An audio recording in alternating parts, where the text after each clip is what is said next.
Bismillahirrahmanirrahim.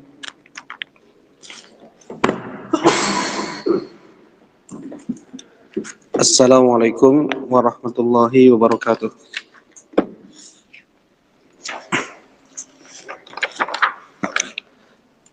Innal hamdalillah nahmaduhu wa nasta'inuhu wa nastaghfiruh wa na'udzu billahi min shururi anfusina wa min sayyiati a'malina. May yahdihillahu fala mudhillalah wa may yudlil fala hadiyalah. Asyhadu an la ilaha illallah wahdahu la syarika lah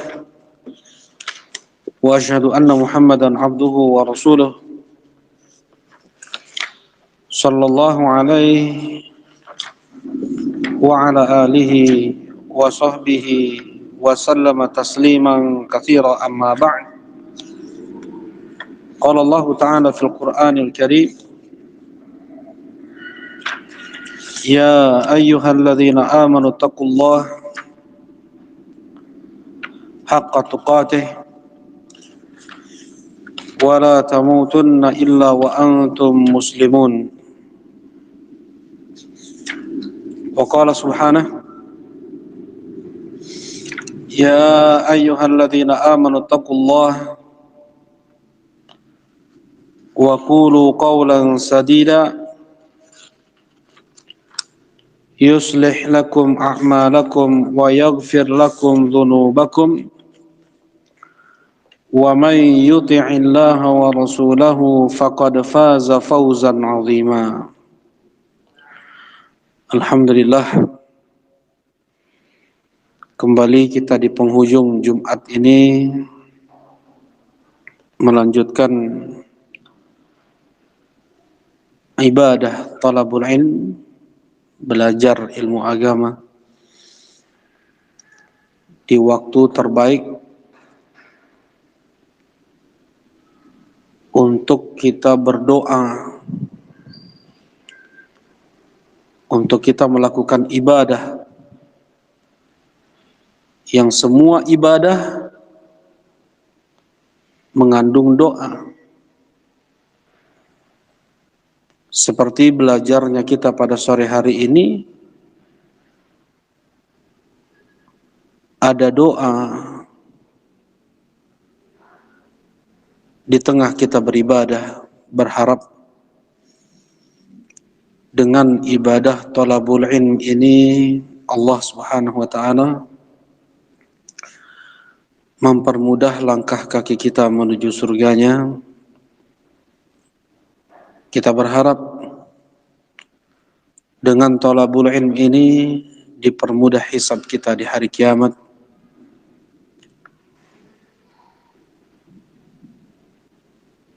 Dan dengan ibadah ini kita memohon kepada Allah agar dijauhkan dari api neraka, dari azab.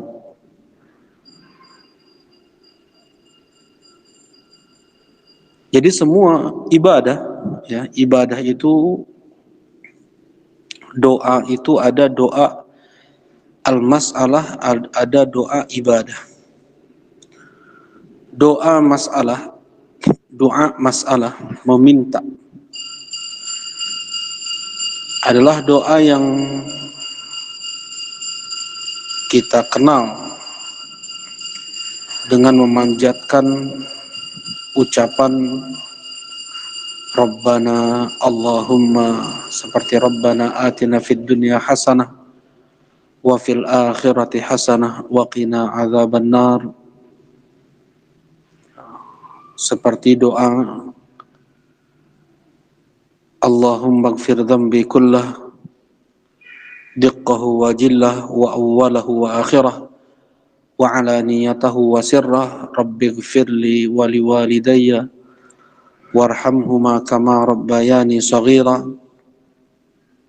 Ini namanya doa meminta, doa memohon kepada Allah dengan ucapan yang jelas. Seseorang meminta kepada Allah. entah dia minta ampunan, minta surga, minta selamat dari neraka. Ada doa yang kedua adalah doa ibadah.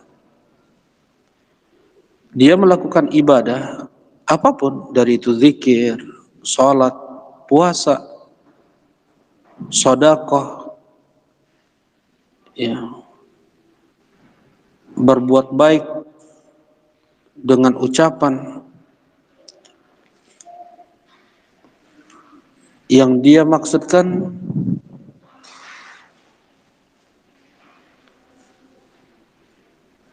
adalah agar mendapatkan ridha Allah, yang dengan itu dia berharap bisa menjadi sebab masuknya dia ke dalam surga Allah, dan bisa menjadi sebab dijauhkannya dia dari azab Allah. Ini namanya doa ibadah. Jadi doa ada dua, doa masalah dan doa ibadah. Alhamdulillah. Yang insya Allah setelah kajian, ya, pada sore hari ini kita akan melakukan doa masalah. Kita sekarang sedang melakukan doa ibadah, ya, thalabul ilm, ibadah. Yang kata Rasulullah sallallahu alaihi wasallam, "Man salaka tariqan yaltamisu fihi ilman sahalallahu lahu bihi tariqan ilal jannah." Siapa yang menempuh jalan menuju ilmu, dengan itu Allah permudah jalannya menuju surga. Ini diantara usaha kita untuk bisa masuk ke dalam surga Allah Subhanahu wa taala, dengan kita melakukan ibadah thalabul ilm. Kemudian setelah kajian beberapa saat kemudian, ya, setengah jam atau 40 menit atau 45 menit sebelum masuk waktu maghrib, di masjid kita angkat kedua tangan kita, berdoa, memohon, meminta kepada Allah Subhanahu wa taala agar dilapangkan hati ini untuk mendapatkan hidayah, dan hidayah yang tidak pernah merasa cukup kita dari hidayah Allah Subhanahu wa taala. Memohon agar bisa mendapatkan nikmat kubur, dipermudah hisab, melewati sirat dengan cepat, meminum air dari haud telaga Nabi sallallahu alaihi wasallam, diperberat mizan timbangan amal saleh, dan dipermudah untuk masuk surga Allah Subhanahu wa taala. Memohon untuk agar diselamatkan oleh Allah Subhanahu wa taala dari azab kubur, ya, diselamatkan oleh Allah Subhanahu wa taala dari prahara kedahsyatan kengerian yang ada di padang mahsyar, dan akhirnya diselamatkan kita dari azab neraka. Juga permohonan doa-doa yang lain, apapun, minta kepada Allah Subhanahu wa taala. Nah, alhamdulillah, insyaallah kita akan membaca hadis yang pertama dalam bab fit taqwa, bab kumpulan hadis-hadis tentang ketakwaan kepada Allah Subhanahu wa taala. Yang pada pertemuan sebelumnya sudah kita bahas yang pada pertemuan sebelumnya sudah kita bahas tentang ayat-ayat yang disebutkan oleh Al-Imam An-Nawawi tentang at-taqwa. Insyaallah kita akan masuk hadis yang pertama, ya. dalam bab at-taqwa. Fal awwal an Abi Hurairah radhiyallahu taala anhu qala,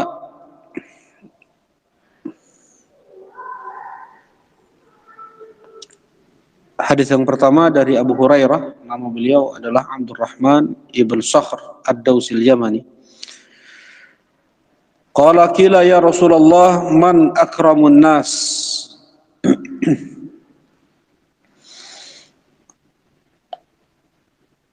Abu Hurairah menceritakan sesuatu yang terjadi pada saat itu. Ada seseorang bertanya kepada Nabi, ya Rasulullah, man akramun nas? Siapa orang yang paling mulia?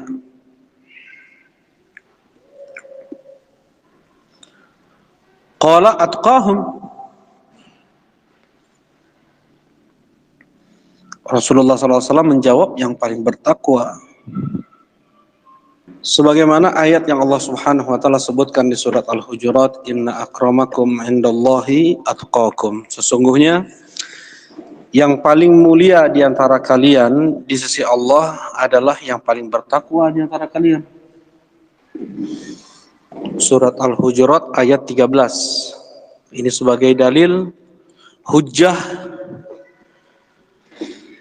sumber pegangan seorang muslim dalam dia beragama, Al-Quran dan sunnah Nabi SAW.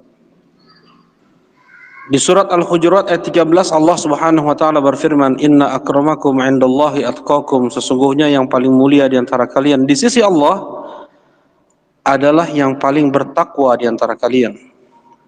Nah, Allah Subhanahu wa taala tidak melihat rupa seseorang, bentuk tubuh seseorang. Ya, Allah tidak melihat apakah dia tampan atau tidak, cantik atau tidak. Ya, Allah tidak melihat baju seseorang bagus, mahal atau tidak. Allah tidak melihat tinggi rendahnya seseorang. Allah tidak melihat garis ekonomi seseorang, kaya atau miskinnya. Allah melihat isi hati dari orang tersebut.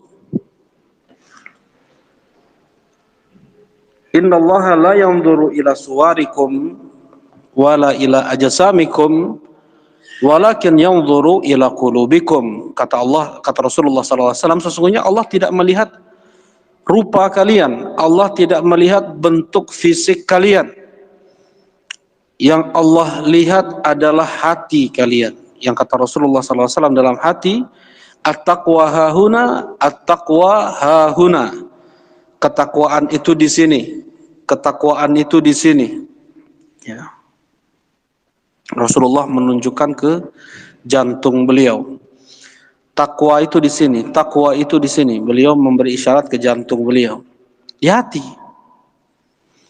Ya, yang Allah lihat adalah hati seseorang. Dan amalan adalah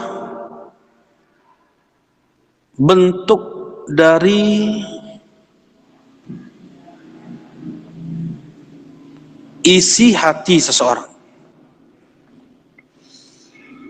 Rasulullah sallallahu alaihi wasallam bersabda, "Inna fil jasad la mudghah."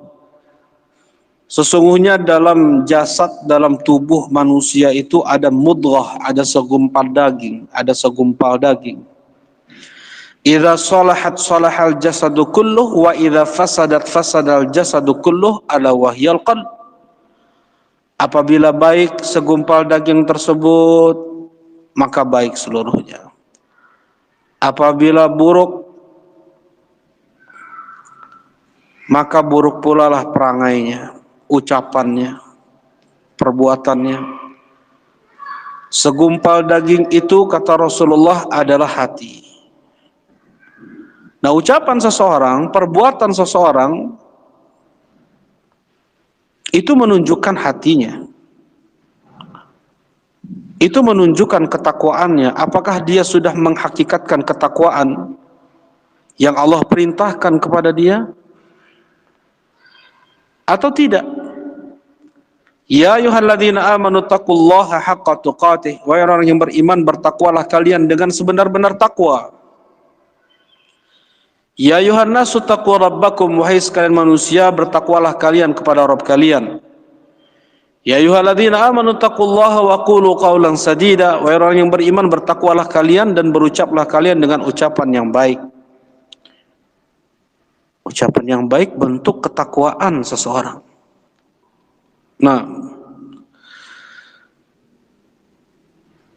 jadi kemuliaan seseorang itu diukur dengan kadar agama yang ada pada dirinya. Ya, disinilah ini pula dalil tidak bisa seseorang itu dikatakan maksum, suci, bersih dari dosa. Tidak bisa seseorang dikatakan semua yang diucapkannya itu adalah benar. Semua perbuatannya sudah sesuai dengan sunnah misalnya. Ya, untuk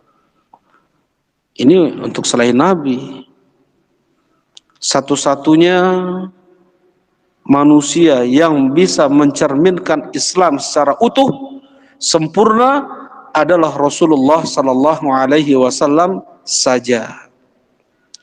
Selebihnya tidak ada. Mesti ada yang kurang, sekalipun itu sahabat Nabi sallallahu alaihi wasallam, yang mereka jauh lebih afdal daripada para imam madhab. Apalagi kaum muslimin, sekalipun itu asatidah ulama zaman sekarang. Jadi tidak semua ucapan, perbuatan seseorang itu dipastikan hak, dipastikan benar. Ya. Selama orang tersebut dalam ucapannya dan perbuatannya sesuai dengan Al-Quran dan Sunnah Nabi, karena hujjah seorang Muslim dalam dia beragama hanya dari Al-Quran dan Sunnah Nabi Sallallahu Alaihi Wasallam, yang dipahami oleh mereka para salafus saleh, sahabat-sahabat Nabi Sallallahu Alaihi Wasallam. Ketika itu sesuai, maka seberapa banyak kesesuaiannya dengan Al-Quran dan Sunnah, dari ucapannya, dari perbuatannya, maka semakin tinggilah tingkat kemuliaannya di dalam Islam. Itulah takwa. Atqahum, yang paling bertakwanya di antara kalian, yang paling sesuainya dalam beribadah dengan Al-Quran dan Sunnah Nabi Sallallahu Alaihi Wasallam. Karena memang untuk memastikan semua ucapan ustadz ini atau ulama ini dia di atas al-haq, di atas sunnah, itu tidak boleh. Itu bukan akidah Ahlus Sunnah. Dia hanya meyakini al-ismah, suci, maksum, hanya pada Rasulullah Sallallahu Alaihi Wasallam saja. Sedangkan selain Rasulullah Sallallahu Alaihi Wasallam bisa jatuh pada kekeliruan, dan kekeliruan tersebut jangan sampai dinisbatkan kepada Islam, karena Islam itu maksum. Karena Islam itu suci, tidak ada sedikit pun cacat pada agama Islam. Nah, ketika ada orang yang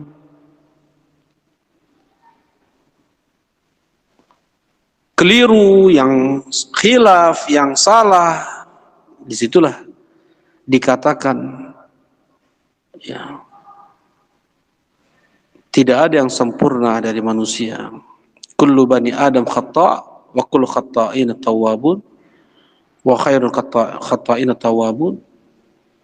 Setiap anak Adam itu keliru dan yang terbaik dari mereka yang keliru adalah yang bertobat kepada Allah. Nah, jadi bukan dipastikan semua ucapan seseorang itu hak, tetapi tadi dibalik, diukur seseorang itu dengan kesesuaian yang dia dengan Al-Quran dan Sunnah, dari ucapan dan perbuatannya, ibadahnya, ya, sesuai apa dia dalam Al-Quran dan Sunnah, dalam pengamalan, ucapan dan perbuatan, maka setinggi itulah tingkat ketakwaannya di sisi Allah Subhanahu wa taala. Ya. Karena itu, sebagaimana ucapan Syekhul Islam Ibn Taimiyah ketika ditanya siapa yang lebih afdal, orang miskin yang bersabar atau orang kaya yang bersyukur. Orang kaya yang bersyukur, dia bisa memberikan manfaat kepada orang-orang dengan hartanya. Orang miskin yang bersabar, tidak sedikit pun dia berkeluh kesah kepada Allah atas apapun musibah yang menimpanya.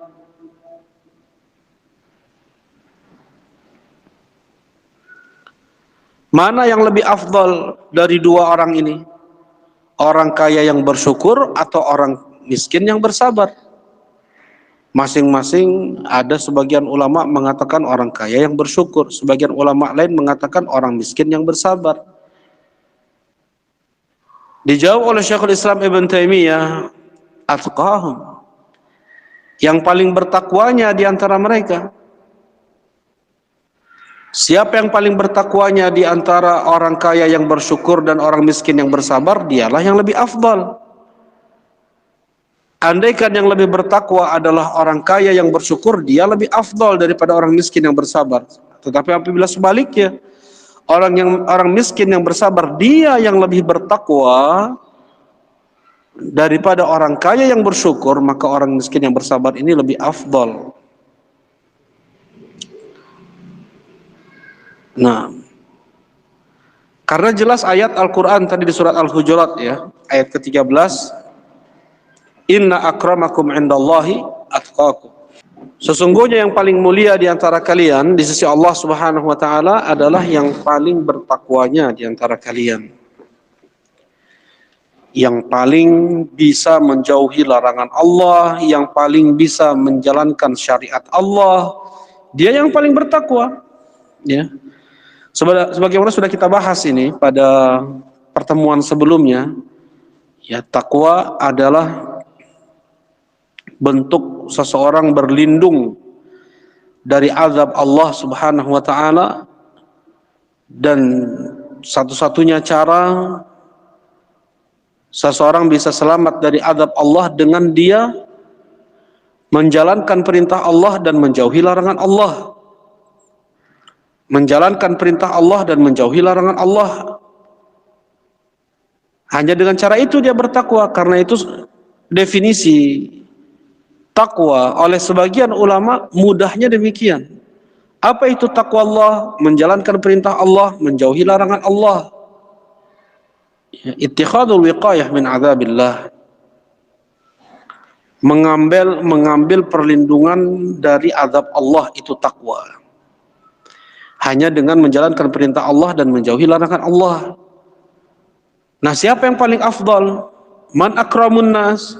Siapa manusia yang paling mulia ya Rasulullah? Atqahum, orang yang paling bertakwanya, yang paling bisa menahan diri untuk tidak bermaksiat, yang paling bisa mengalahkan hawa nafsu dan setan dalam tubuhnya untuk dia menjalankan perintah Allah. Salat 5 waktu di masjid bagi laki-laki muslim aqil baligh, ya, dia bisa berbakti kepada kedua orang tuanya, hayyan wa mayyitan, di saat mereka hidup dan di saat mereka sudah wafat sekalipun. Nah, jadi Yang paling mulia di sisi Allah, man akrabun nas, yang paling mulia di sisi Allah adalah yang paling bertakwa di antara manusia. Ini yang harus kita jadikan pegangan, ya. Kita melihat kemuliaan pada seseorang dengan ketakwaan yang ada pada dirinya. Ketika ada orang mungkin yang dari garis ekonomi dia kurang, ya, tapi luar biasa kesolehannya, ketakwaannya, dia harus lebih kita lihat, kita agungkan, kita muliakan daripada sebagian orang kaya yang tidak memperhatikan, ya, syariat-syariat Allah. Nggak sholat dia di masjid, bahkan nggak pernah sholat. Nah, jadi jangan diukur kemuliaan seseorang itu pada harta, pada titel, pada jabatan, pada pangkat, ya pada garis keturunan. Enggak. Andaikan tolak ukur kemuliaan di dalam Islam itu adalah kekuasaan, maka Fir'aun semulia-mulia manusia, dia penguasa. Andaikan pangkat menjadi tolak ukur kemuliaan, maka Haman, jenderal tertinggi di sisi Fir'aun, sebagai semulia-mulia manusia. Tapi Fir'aun dan Haman dilaknat oleh Allah Subhanahu wa ta'ala. Dipastikan mereka berdua adalah dua manusia yang durhaka, yang Allah akan masukkan mereka berdua ke dalam neraka. Andaikan harta sebagai tolak ukur kemuliaan manusia, maka Qarun adalah semulia-mulia manusia, tapi Allah hancurkan Qarun. Allah perintahkan tentaranya, bumi, tanah, untuk menelan Qarun dan harta-hartanya. Fakhasafna bihi wa bidarihil ard. Ya, kami tenggelamkan Fir'aun dan harta benda Fir'aun. Dan harta benda Qarun. Di surat Al-Ankabut kalau tidak salah, inna Qaruna kana min qaumi Musa, atau di surat Qasas. Baik. Andaikan garis keturunan menjadi tolak ukur kemuliaan di dalam Islam, maka anak Nabi Nuh, ayah Nabi Ibrahim, istri Nabi Nuh, istri Nabi Lut adalah semulia-mulia manusia, tetapi tidak. Anak Nabi Nuh ingkar terhadap Islam. Ayah Nabi Ibrahim ingkar terhadap dakwah Nabi Ibrahim. Istri Nabi Nuh, istri Nabi Lut, demikian pula. Mereka berdua menentang dakwah. Dan mereka semua dipastikan neraka. Ya, garis keturunan bukan sebagai tolak ukur kemuliaan di dalam Islam. Bahkan di dalam Islam, seseorang yang dia mempunyai ayah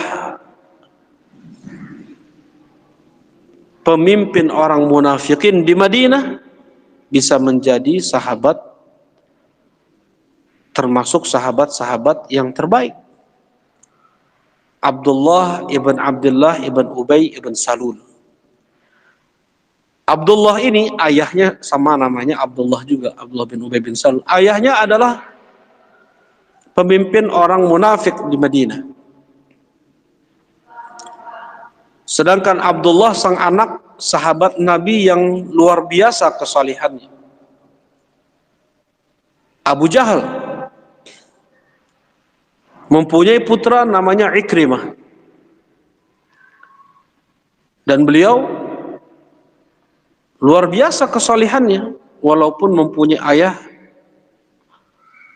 yang sangat membenci Nabi sallallahu alaihi wasallam, Abu Jahal. Nah, berapa banyak orang yang papa, miskin, fakir, tetapi mereka mulia di sisi Allah Subhanahu wa taala.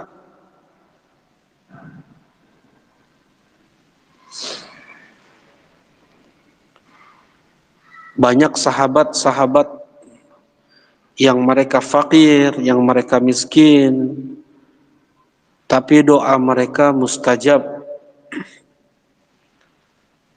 di sisi Allah Subhanahu wa taala. Rubba madfu'in bil abwab law qasama 'ala Allah la abarrah, kata Rasulullah sallallahu alaihi wasallam. Berapa banyak orang yang diusir-usir di depan pintu orang, ya. Ada orang meminta-minta diusir. Ada orang yang hanya sekedar ingin berteduh, istirahat di depan rumah, diusir. Berapa banyak orang yang diusir-usir itu? Andaikan dia berdoa saja kepada Allah, langsung Allah kabulkan doanya. Nah, itu kata Rasulullah sallallahu alaihi wasallam. Jadi ukuran kemuliaan di dalam Islam adalah mana yang paling bertakwa. Siapa yang paling bertakwa? Dia yang paling mulia di sisi Allah Subhanahu wa taala. Dan apabila itu mulia di sisi Allah, maka dia pun mulia di sisi kaum muslimin. Maka bagi kita pun mulia. Nah,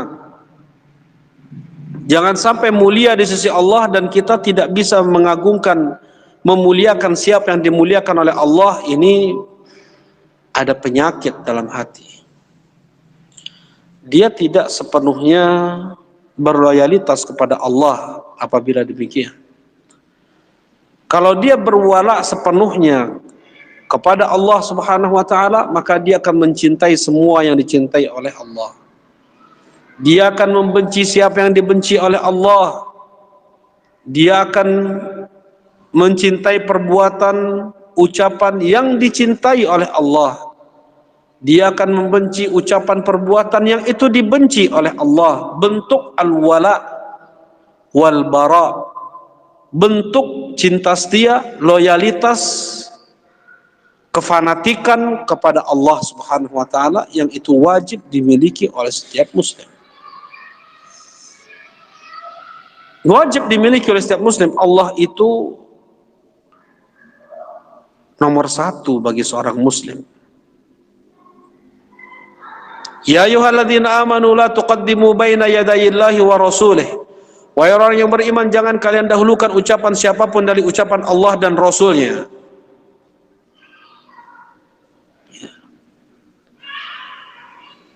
Nah, di sini wajib kita untuk memuliakan siapa yang dimuliakan oleh Allah. Barakallahu fikum. Kemudian yang berikutnya, faqalu laisa an hadza nas'aluk. Bukan tentang ini yang kami tanyakan ya Rasulullah. Qala fa Yusuf Nabiyullah ibnu Nabiyillah ibni Nabiyillah ibn Khalilillah. Kalau begitu Yusuf Nabi Allah, putra Nabi Allah Yakub, putra Nabi Allah Ishak, putra Khalilullah Ibrahim. Ya, ini luar biasa nih Nabi Yusuf alaihissalam. Ya, garis nasab beliau ke atas Nabi. Beliau putra Nabi, beliau Nabi. Nabi Yusuf Nabi. Ayah beliau Nabi Yakub. Ayah Nabi Yakub Nabi, yaitu Ishak. Ayah Nabi Ishak pun Nabi, Khalilur Rahman, Ibrahim alaihi salatu wassalam. Beliau yang paling mulia, ya. Dari sisi keutamaan nasab seperti ini. Dari sisi amalan beliau luar biasa. ketika beliau digoda oleh seorang wanita yang cantik jelita. Kata Allah Subhanahu wa taala di surat Yusuf, "Wa laqad hammat bihi wa hamma biha." Wanita tersebut sudah bernafsu kuat kepada Nabi Yusuf. Wa hamma biha, dan Nabi Yusuf pun ada juga. Ada juga keinginannya. Tetapi beliau bisa mengalahkan hawa nafsu beliau. Beliau bisa mengalahkan bisikan-bisikan setan yang ada pada tubuh beliau. Atau beliau bisa mengalahkan hawa nafsu yang ada pada diri beliau. Di surat Yusuf juga Allah Subhanahu wa taala berfirman, "Inna nafsal ammaratun bisu." Sesungguhnya nafs, jiwa selalu memerintahkan pada yang buruk. Yang kita tidak bisa katakan kepada para nabi qarin mereka kafir, ya, karena yang Rasulullah Sallallahu Alaihi Wasallam sebutkan bahwasanya qarin Rasulullah Sallallahu Alaihi Wasallam itu masuk Islam, jadi menyuruh kepada yang baik. Beda dengan qarin-qarin selain beliau, dan bisa jadi pula qarin para nabi pun mereka muslim. Ya. Beda dengan manusia biasa. Qarin setan yang ada pada tubuh manusia semuanya kafir. Inna syaitana yajri min ibni Adam majrad dam. Sesungguhnya setan mengalir di tubuh manusia di mana ada pembuluh darah. Sesungguhnya setan mengalir di tubuh manusia di mana ada pembuluh darah. Membisikkan kepada manusia yang maksiat, yang haram, yang syirik, yang kufur, yang munafik, ya, yang membuat seseorang bisa jadi munafik. Itu kerja setan dalam tubuh manusia, nggak pernah dia putus asa, ya, dia nggak pernah menyerah untuk merusak ibnu Adam. Nah, Nabi Yusuf alaihi salatu wassalam, ketika terjadi itu pada beliau, beliau lawan hawa nafsu beliau. Beliau kalahkan, beliau tundukkan, beliau perangi. Fastabaqal bab wa qaddat qamisahu an duburi wa alfaya sayyidaha ladal bab. Ya, sampai Nabi Yusuf berlari, ya, untuk menyelamatkan diri dari maksiat tersebut, sampai sobek baju Nabi Yusuf dari belakang. Coba. Nabi Yusuf alaihi salatu wassalam dari sisi amal semulia ini beliau, dari sisi nasab beliau sungguh sangat mulia. Beliau nabi, ya. Ayah beliau nabi, kakek beliau nabi, buyut beliau nabi. Bagaimana ketika beliau di penjara pun bisa memberikan kebaikan kepada orang lain. Kemudian ketika beliau diangkat menjadi menteri, luar biasa amanah beliau. Sampai beliau menjadi seorang raja, Nabi Yusuf alaihi salatu wassalam, penuh dengan keadilan dan kemakmuran. Ini amalan beliau, kemuliaan beliau, ketakwaan beliau. Nah, sini kata Rasulullah sallallahu alaihi wasallam, "Fa Yusuf nabiyullah ibnu nabiyillah ibni nabiyillah ibni khalilillah." Yang paling mulianya ya beliau ini. Kata sahabat yang bertanya tadi, "Laisa an hadza nas'aluk." Bukan tentang ini juga yang kami tanya ya Rasulullah. Bukan tentang ini juga yang kami tanya ya Rasulullah. Ya.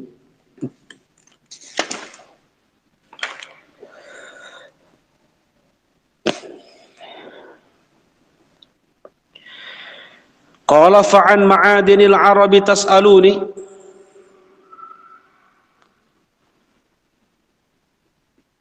Tentang asal usul orang Arab yang kalian tanya kepadaku. Khiyaruhum fil jahiliyah, khiyaruhum fil Islam idza faquhu. Sebaik-baik mereka di saat jahiliyah, sebaik-baik mereka jugalah di dalam Islam apabila mereka faqih. Apabila mereka faqih, mereka mengerti agama. Di masa jahiliyah penuh dengan hikmah tutur kata mereka, baik akhlak mereka.